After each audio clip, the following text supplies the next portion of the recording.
Sanibonani igama umchasiseli Isimilimi Sentombi zaseMzingwane exhibeni kwakho kwakumaya.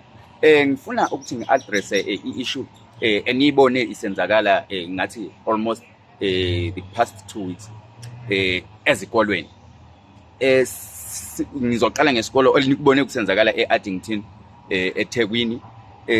Ma ubheka lokho okukhulunywa yi-March and March nokukhulunywa i-Operation Dudula ukuthi izingane zangaphandle zivalela izingane zase South Africa izindawo ezikolweni.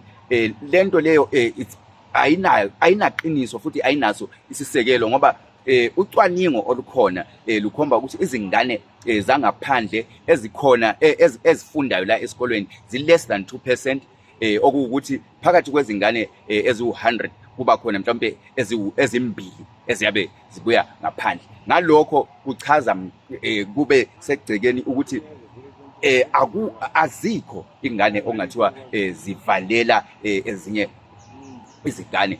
Sibuye seqele endaweni yabothisha kuthiwe mhlawumbe abothisha siye sabona laphana iMarch and March isithi isikolo sase-Addington sigcwele abantu abafundisa lapha ngabantu abangaphandle. Izikolo eziningi ezigcwele la eSouth Africa sezithethwe ngama-teachers angaphandle. Kodwa sibuye futhi sisho ukuthi ucwaningo lwangempela olulesisekelo alukuvumi lokho ukuthi abothisha balapha eMzansi sebegajelwa kakhulu ngabothisha ababuya ngaphandle.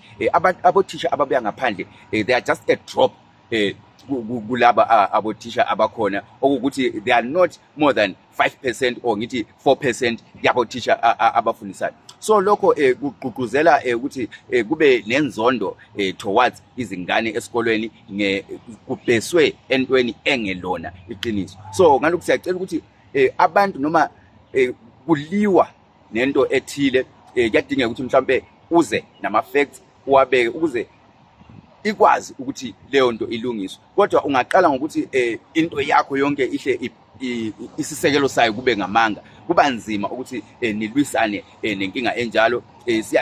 Siyazi ukuthi bayakhala abantu baseMzansi ngokuba khona kwabantu abangaphandle, okuyinto esingeke siyibalekele ukuthi khona amazwe abhekene nenkinga agcina esenza ukuthi kube nabantu abagcina bewela la eMzansi, abanye ngokusemthethweni, abanye noma ngokungekho emthethweni. Konke lokhu sekutha, kodwa ke sikhala ngokuthi uhulumeni uyena onelungelo lokuthi adocumente labo bantu okukhalwa ngokuthi abekho documented, ngoba abantu bona abakwazi ukuthi bazidocumente bona ngokwabo. So ungabona abantu bengekho documented, it means uhulumeni okufanele uyabadocumenta uyena ongabadocumenti. And kuba lula mangabe uhulumeni esesazi ukuthi kunabantu abangaka bonke abantu be-documented, bayakwazi ukuthi nobugebengu buyayehla ngoba wonke umuntu uzobe sazakala ukuthi ngubani wakosibanibani uhlala endaweni eyikuthi. So lokho ngicabanga ukuthi kungaba ngezinye zezinto ezingehlisa ukuthi